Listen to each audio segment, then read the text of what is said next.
السلام علیکم ورحمۃ اللہ وبرکاتہ۔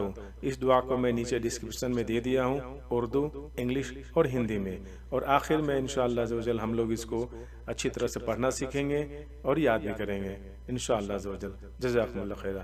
حضرت معاذ ابن جبل 28 سال کی عمر میں طاعون کے مرض میں فوت ہو گئے، اور یہ وہی معاذ ہیں جن کی آپ اتنی حدیثیں سنتے ہیں، لگتا ہے کہ پوری زندگی حضور کے ساتھ رہے ہیں بچپن سے، نہیں، 28 سال کی عمر میں فوت ہو گئے ہیں۔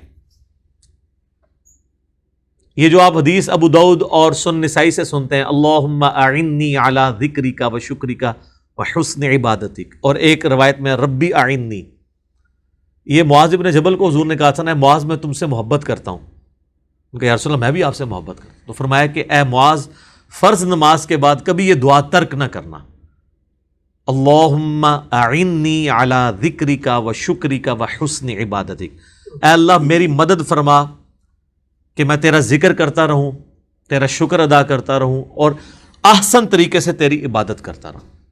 اس طریقے سے جو بخاری مسلم میں حدیث ہے، نبی علیہ السلام نے پیٹھ کے پیچھے معاذ ابن جبل کو بٹھایا تھا، کہا معاذ، کہا لبیک یا رسول اللہ، تو آپ فرمایا معاذ جانتے ہو کہ اللہ کا اپنے بندوں پہ کیا حق ہے؟ کہا اللہ اور اس کا رسول بہتر جانتے ہیں۔ فرمایا اللہ کا اپنے بندوں پہ یہ حق ہے کہ وہ اللہ کے ساتھ کسی کو شریک نہ ٹھہرائیں اور صرف اسی کی عبادت کریں، خالی اللہ کو ماننا نہیں، عبادت بھی کرنا ہے، ٹوٹل اوبیڈینس، نماز، روزہ، حج، زکوٰۃ، حلال و حرام کے مسائل سب کچھ اس میں شامل ہے۔ پھر سواری آگے گئی، کہا معاذ جانتے ہو کہ ایسے شخص کا پھر اللہ پر کیا حق ہے؟ کہ اللہ رسول بہتر جانتے ہیں۔